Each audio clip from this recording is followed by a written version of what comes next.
Primera Timoteo 2, 5 y 6. ¿Ya lo tenemos?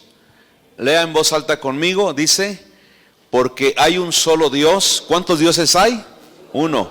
Y un solo mediador entre Dios y los hombres, Jesucristo hombre, el cual se dio a sí mismo en rescate por todos, de lo cual se dio testimonio. ¿Cuándo? A su debido tiempo. Lea una vez más conmigo el verso 5. Porque hay un solo Dios y un solo mediador entre Dios y los hombres, Jesucristo hombre. ¿Puede sentarse, por favor? Cuando el Señor viene a nuestra vida, Él nos cambia, Él nos transforma. Quiero decirles algo. El día que usted aceptó al Señor, y si no lo ha aceptado, hoy es el día que usted aceptó a Cristo, desde ese momento el Señor le perdonó todos sus pecados. Y no le estoy dando licencia para pecar, pero le voy a decir algo que lo va a hacer libre, porque la palabra de Dios, Jesús dijo: y conoceréis la verdad, y la verdad te hará libre. Cuando el Señor nos perdonó nuestros pecados, nos perdonó todos los pecados pasados. ¿Cuánto dicen amén? Los presentes, los que todavía cometemos, porque aún dice la Biblia que si alguien sabe hacer lo bueno y no lo hace, le es pecado. ¿Y qué cree? Esa es la parte que yo quiero, madurez de usted, pero la verdad le hará libre. Hasta los pecados futuros, Cristo los pagó por nosotros en la cruz del Calvario. ¿Estamos de acuerdo? Si usted vive con una mentalidad de condenación, una mentalidad que a veces nuestros padres nos enseñaron, porque nuestros mismos padres a veces nos menospreciaron. Yo fui menospreciado por mi padre. Entonces a veces nuestros padres nos enseñaron que el amor nos lo teníamos que ganar, ¿verdad que sí? Una palabra de ánimo la teníamos que ganar por sacar buenas tareas, buenas notas, puros 9s y 10s. Y en ese sentido, yo pues era casi de puro 7 y 8. Y según veo la cara de ustedes, eran puros 5 y 6, algunos. Entonces nuestros padres nos fueron como metiendo la idea de que teníamos que ganarnos una lisonja, teníamos que ganarnos, mi hijo es un campeón o algo por el estilo. Entonces cuando venimos a Cristo, pensamos que como ya somos cristianos, ya tenemos alas y aureola, y no es así, hermanos. La Biblia dice que todavía somos carne. Atención, no licencia para pecar, pero todavía somos carne. ¿Sí me explico? Y a veces hay personas que dicen: gánate el amor de Dios, enamora a Dios y gánate el amor de Dios. Y les digo otra noticia esta mañana: tú no tienes que hacer nada para ganarte el amor de Dios. Dios ya te ama, gloria al Señor. El problema es que muchas personas irán al infierno porque aunque saben la buena noticia del amor de Dios, no la aprovechan. ¿Sí? Lo tienen así aparte. Y se están condenando todavía: es que no soy bueno, es que todavía peco, es que el cristianismo no es para mí, es que ya volví a meter la pata. Y traemos ese antiguo cassette de antes, ¿verdad? Que teníamos que hacer méritos para que el papá nos dijera una palabra bonita, méritos para que la maestra nos tomara en cuenta, méritos para aparecer en la tabla de los primeros lugares de aprovechamiento en la escuela. ¿Sí? ¿Sabe qué? Con Dios no es así. Hay gente que dice que Dios odia al pecador, por un versículo en Proverbios que dice que Dios odia al pecador. Pero le voy a decir algo: si así fuera, nadie, ni siquiera ellos, serían salvos. Porque en Romanos 5:8 la Biblia dice: en esto muestra su amor Dios para con nosotros. Digan conmigo: nosotros. Ahora, ¿quiénes éramos nosotros? Pecadores. En que siendo, escuche bien, en que siendo aún pecadores, Cristo murió por nosotros. Por eso quise tomar como texto base Primera a Timoteo 2:5, que dice: hay un solo Dios y un solo mediador entre Dios y nosotros los seres humanos, y se llama Jesucristo. Y el siguiente versículo dice: porque a su tiempo Él murió por nosotros. Entonces, la vida de nosotros los cristianos, ¿cuántos ya tienen al Señor? Nuestra vida tiene que girar en torno a nuestro Señor Jesucristo. Todo lo que usted haga, ahorita le voy a dar el versículo para respaldar esto. Dice la Biblia que todo lo que nosotros hagamos, sea de hecho, sea de palabra, lo hagamos como para el Señor. Cristo no murió antes ni después, murió cuando Él tenía que morir. Cristo no vino para que las señoras se pusieran a llorar y dijeran, miren, el Señor le pasó una tragedia, una desgracia. No, la Biblia dice que todos los padecimientos de Cristo, su ministerio, los milagros, todo lo que Él hacía ya estaba predeterminado por el Padre Celestial. Nosotros, hermanos, en nuestra teología enseñamos y creemos las dispensaciones que aparece también en la Biblia. A otros nada más, en vez de las dispensaciones, creen nada más en los pactos, 2 pactos, el Antiguo y el Nuevo Testamento. Pero dentro de las dispensaciones es una teología que nosotros manejamos para poder explicar por qué la Biblia dice que a su tiempo Cristo vino por nosotros. No vino antes ni vino después. Todo absolutamente estaba planeado por el Padre. Y le digo algo más, usted no vino a Cristo ni antes ni después, vino cuando tenía que venir. Algunos venimos chavitos, otros cuando nacieron sus padres ya eran cristianos, pero otros Dios les permitió revolcarse a más no poder en el mundo para que después dijeran, uy, estoy fastidiado del agua sucia, ahora quiero tomar del agua de la vida que solamente Cristo te puede dar. Por eso hay personas que dicen, ¿cómo no conocí al Señor antes? Imagínense, si yo que conocí al Señor a los 20 años de edad, lloraba y decía, ¿cómo no conocí al Señor antes? No sé a cuánto les ha pasado. Y estaba yo chavo, 20 años, y yo, ¿cómo no conocí al Señor de niño? Pero el Señor llega, dice, a su tiempo. Algunos de ustedes ya vieron bien traqueteados, ¿verdad? Y la cara les quedó como testimonio, porque ¡ay! ¿De dónde lo sacó el Señor este? Para que usted dé testimonio y decir que el Señor no llega ni antes ni después. Entonces, hablando de las dispensaciones, son tiempos, son etapas, edades, eras, épocas que Dios ha permitido al hombre.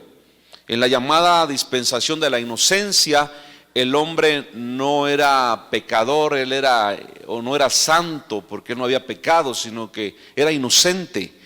Ahí fue cuando a Adán y a Eva se le prohibió comer del árbol de la conciencia, que por cierto no era una manzana, quíteselo de su mente. Mire, el fruto era lo de menos, tal vez era hasta un árbol, que había varios de esos árboles. El asunto era la obediencia. Y cuando el hombre peca contra Dios y es expulsado del huerto del Edén, se iba a ir desnudo. Pero Dios en su infinita misericordia los viste de pieles. ¿Sí se acuerdan que se puso Adán y Eva? Como no había dónde ir a comprar ropa, hojas, unas hojotas de esas así, de higuera, grandote, atrás, adelante, aquí. La Eva, ¿verdad?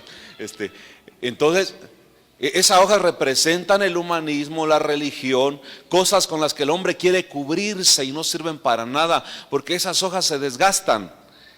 Dios en su infinita misericordia los vistió con pieles, y para sacar esas pieles tuvo que haber un sacrificio de un animalito. ¿Sí? Desde ahí ya viene el tipo de nuestro Señor Jesucristo. Cuando ellos son expulsados, empieza un tiempo de gobierno humano, donde el hombre empieza a gobernar, pero también fracasa. En cada dispensación, en cada tiempo, el hombre fracasa. Dios les da la oportunidad de que los patriarcas también pudieran ser autoridad. De ahí salen los grandes patriarcas como Abraham, Isaac y Jacob. Eran autoridad, eran hombres respetados por el pueblo. Bendito sea el nombre del Señor. Y así se va la historia de la humanidad, hasta que llega un momento en el que el pueblo de Dios es esclavo en Egipto durante 430 años. Hasta ahí, escuche bien, no se había dado la ley de Dios. En el libro de los Jueces dice la palabra de Dios que como en 2 ocasiones dice el libro de los Jueces, y en ese tiempo no había quien reinara en Israel, y cada uno hacía lo que bien le parecía. Cuando yo veo estas épocas que Dios ha permitido al hombre, como que todas juntas están hoy en mismo en nuestra vida y en nuestro corazón. Porque aún hay personas que ya conocen de Dios y todavía viven como se les da su regalada gana. Mire, esto a mí me preocupa mucho. Yo siempre digo, Padre, ayúdame, porque no vaya a ser que no estemos haciendo la voluntad de Dios. En San Juan capítulo 6, a Jesús le preguntaron, ¿qué debemos hacer para poner en práctica las obras de Dios? Entonces Jesús respondió, es fácil. La obra de Dios es esta, que crean en el que Él ha enviado. Y entonces yo tengo paz en mi corazón, hermanos, porque esa es la obra de Dios, que usted crea en nuestro Señor Jesucristo, pero con todo su corazón, con fe, no de labios para afuera. Y que usted crea que Él le ha perdonado sus pecados, no solamente en la cruz del Calvario, sino desde que el Señor se bautizó, Él también se bautizó por nosotros. Porque les hago otra pregunta, ¿Jesús necesitaba el bautismo? Por eso Juan el Bautista dijo, Señor, ¿cómo es posible? Ni siquiera soy digno de desatar tus sandalias. Yo necesito que tú me bautices. Y Jesús dice, no, tienes que bautizarme porque así conviene. Porque de alguna manera Él nos estaba representando y por eso ahora nosotros también nos bautizamos, tomando en cuenta lo que Él hizo por nosotros allá también en el río Jordán. Ahora, dice la palabra que hay algunos que aunque ya conocen al Señor, hermanos, hacen y viven como se les da la gana. Si hoy domingo se les atraviesa un partidito de fútbol, allá van y no vienen a darle la gloria a Dios en este día de reposo. Dice la Biblia que el hombre cristiano tiene una mente espiritual y el hombre y la mujer carnal tienen una mente carnal. Una versión dice animal. Y yo dije, entonces los que se van el domingo a jugar fútbol, ¿qué animal será? Tienen mente de caballo, pensando en el campo. Hermanos, para todo hay un tiempo, ¿verdad que sí? El espiritual, el que ama al Señor, le interesan las cosas espirituales, ¿verdad que sí? Y aquí estamos y queremos estar en todo. Y no solamente somos de domingo. Déjeme decirle que si usted nada más es un cristiano de domingo, usted no tiene a Cristo como centro de su vida. Todos los días tenemos que leer la Biblia. Todos los días tenemos que orar, programar nuestros días de ayuno y congregarnos todas las veces que haya servicio en nuestra iglesia. De hecho, aquí en Torre Fuerte, nada más el domingo como hoy, que somos de las poquísimas iglesias que hace servicio en la mañana y en la tarde. Ya recorrí, no soy el diablo, ¿verdad? Pero ya recorrí la tierra. Y el domingo la mayoría de las iglesias nada más un culto hacen. Para mí sería cómodo, qué cómodo, en la tarde me voy de día de campo. Pero hay necesidad porque hay gente que viene en la tarde. Y mucha gente fiel que viene en la mañana y dicen también en la tarde quiero. Y cuando los vecinos lo ven dicen, ¿y a dónde van? ¿Qué tanto le ven a ese hombre? Porque piensan que vienen a ver al hombre, al humano. No, usted viene porque ama al Señor, ¿verdad que sí? Había una hermana que se convirtió, eran bien terribles y se entregaron al Señor con toda la familia. Entonces los domingos en la mañana ahí donde pasaba, dice que su mamá estaba sentadita, señora inconversa, y le decía, ¿a dónde van? A la iglesia. Y ustedes desde que se entregaron ya no quieren salir de la iglesia. Ya venía la familia a la iglesia. En la tarde volvía a pasar y la viejita otra vez sentada ahí con su caguama. ¿Y a dónde van? A la iglesia otra vez. ¿Qué no les aburre? Si la misa que tarda 45 minutos le da sueño. Y ahí es donde yo digo, pues ahí dése usted cuenta, porque yo también alguna vez lo dije. Si la misa que tarda 45 minutos da sueño, yo decía, ¿cómo le hacen para aguantar 2-3 horas? Esa es la diferencia entre adorar a un Dios muerto a adorar al Dios viviente, ¿verdad? Al único Dios, dice la palabra. Y mire, pasaron los meses, ni siquiera años, los meses, y esa viejita caguamera también se convirtió a Cristo. Y luego ya venía con ellos a la iglesia. Y en la tarde, si a la familia se le hacía tarde, ya a la iglesia. Y dice la hermana, ¿verdad que ahora sí sientes lo que yo siento? Porque es muy diferente tener a Cristo en nuestro corazón, hermanos. Entonces, la persona que no le da prioridad al Señor, no tienes a Cristo como el centro de tu vida. Vas a estudiar algo, piensa en Cristo. Vas a tomar un trabajo, piensa en Cristo. Te vas a casar, piensa en Cristo. Por eso no debes, si eres soltera o soltero, no debes casarte con un inconverso. Ay, pastor, pero yo lo voy a convertir. ¿Lo vas a convertir? No, él te va a convertir a ti en sapo si no te arrepientes. Tú no puedes convertir a nadie. Ahí es lo que usted cree, pero con esta mujer no se va a convertir. El único que hace la obra y a tiempo, como dijimos, es Cristo. Él no llega ni antes ni después. Así que no te desesperes.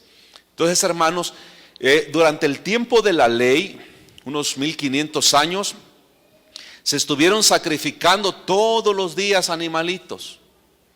Porque la Biblia, la ley dice, sin derramamiento de sangre no hay perdón de pecados. Entonces todos los días, no en el lugar santísimo, en el lugar santo, en el altar de oro, se ofrecía el incienso, que simboliza nuestra oración de todos los días, hermanos, que sube a la presencia de Dios. Los judíos hasta la fecha no entienden eso. Si usted dice, ay, todos los días tengo que orar, sí, ¿cuánto tiempo puedes vivir? Si los judíos durante la ley 1500 años todos los días ofrecían corderitos, todos los días ofrecían incienso, y ese incienso es nuestras oraciones. Cuando usted ofrezca incienso es su oración. No voy a entrar aquí con una copa ahí con incienso de verdad. No, esto ya para nosotros es simbólico. Y en el altar de bronce se ofrecía el sacrificio del cordero. Y mire, no solamente en la mañana, era en la mañana y era al caer la noche, en la tarde, a la hora del crepúsculo. Por eso nosotros todos los días oramos, ¿verdad que sí? Y ya no estamos sacrificando. Por eso le decía hace rato, el pueblo sacrificaba diario los animalitos porque pecaban. Nuestro cordero, que es Cristo, ya fue sacrificado una sola vez y para siempre. Por eso, si usted es cristiano, sus pecados han sido perdonados una vez y para siempre. No licencia para pecar, porque algunos se engañan, dicen, ay, soy salvo, siempre salvo, y vivo como el hijo de la Llorona, bien perdido. No, usted tiene que vivir alabando, agradando el nombre del Señor, nuestro Dios todopoderoso. Se da cuenta, y solamente una vez al año, en el día del perdón, el día del Yom Kippur, entraba el sumo sacerdote a ofrecer sacrificios por los pecados propios y por los pecados del pueblo. ¿Qué tiempo? 1500 años, 15 siglos.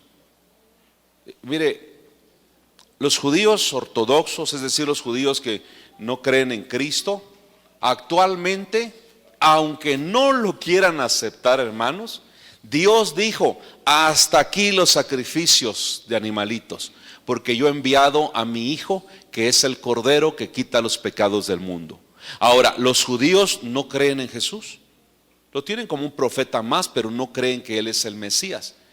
Ahora, aunque ellos no crean y ellos no les parezcan, cheque usted ahorita en Israel, nadie hace sacrificios porque no hay un templo, porque el tiempo de la ley ha terminado.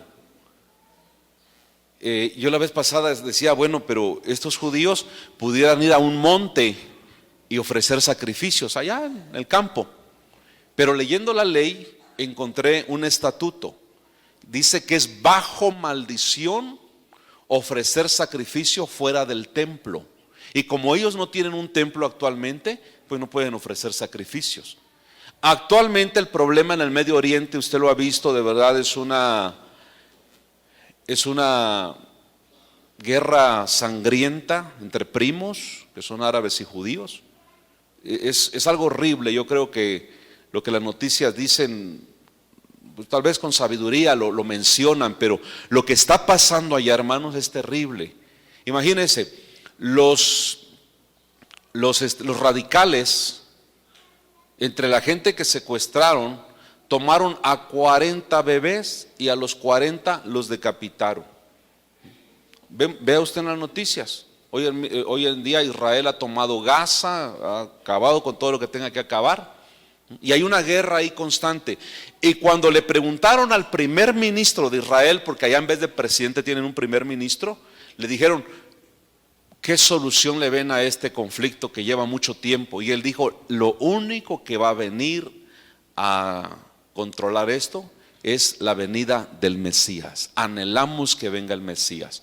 Pero atención, el Mesías que ellos esperan no es el Cristo que nosotros tenemos, porque nuestro Mesías vino hace 2000 años. Fue crucificado en la cruz del Calvario y se levantó al tercer día, y ahora viene, pero por segunda vez, con poder y gran gloria, dice la palabra, y se llama Jesucristo. Mientras que ellos están esperando al Mesías, dicen: que tiene que venir el Mesías. Y según la Biblia dice que es el anticristo el que le van a dar a ellos la bienvenida, porque sus antepasados no reconocieron. Jesús dijo: ¿saben conocer el tiempo de la primavera? ¿Saben conocer cuando entra el invierno? ¿Saben conocer si al otro día va a llover? Pero no saben conocer que yo soy el Mesías que el Señor les prometió. Y si ustedes no creen, Jesús lo dijo, serán muy hebreos, serán muy judíos, pero en sus pecados moriréis. Mas nosotros, hermanos, que hemos reconocido que solamente hay un Dios, ¿me escuchó? Y que solamente hay un mediador entre Dios y nosotros, y se llama Jesucristo. Nosotros tenemos la vida eterna en Cristo Jesús, Señor nuestro. No hay tantos dioses. Nuestros padres nos enseñaron de muchos dioses. ¿Se da cuenta? Aún nuestros antepasados. Yo soy descendiente directo del emperador Cuauhtémoc y Moctezuma. Soy más mexicano que el nopal. Y entonces nuestros antepasados eran politeístas, es decir, tenían muchos dioses. Un dios del trueno, el dios de la lluvia, el dios del maíz, el dios del agua, el dios de la tierra. ¿Sí sabían eso? El Quetzalcóatl, ¿qué significa? La serpiente emplumada. ¿Y en la Biblia quién es la serpiente?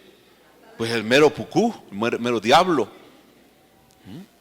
Y para cada cosa había un dios.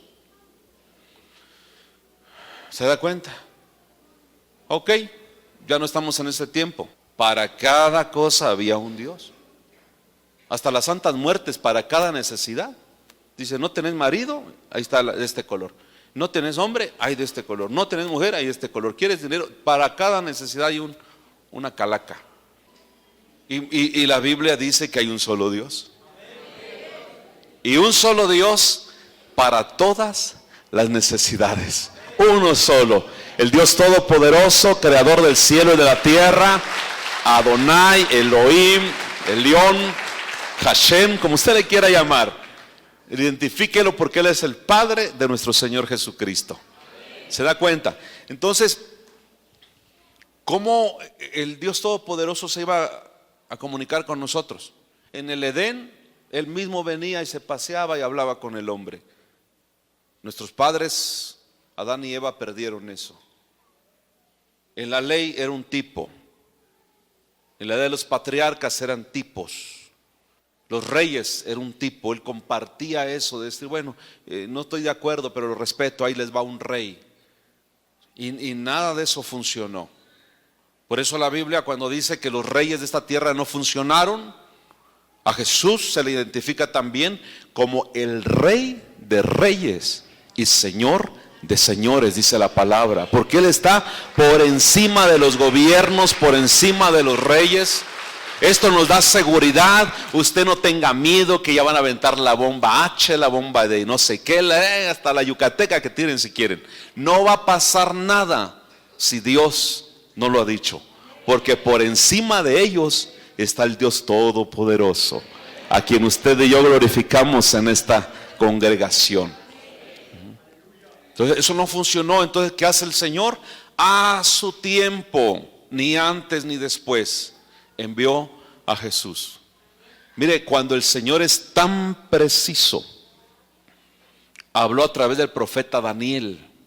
Daniel profeta leyó al profeta Jeremías y empezó él a leer y a leer y a escudriñar. Atención, si usted es místico y dice, es que Dios me mostró un sueño y Dios no sé qué, y no lee la Biblia, usted es un brujo de a peso. Daniel no fue así el asunto. Leyó, inquirió, investigó. Entonces, en base a la palabra vino revelación. Y el Señor le dice, desde el tiempo que vean que sale el decreto para restaurar los muros, el templo, ¿sí?, desde ahí empieza a contar. Bueno, primero 490 años. Sale el decreto, Ciro el persa manda que se reconstruya Jerusalén. Y desde ahí empieza a contar el tiempo que afecta hasta nuestros días.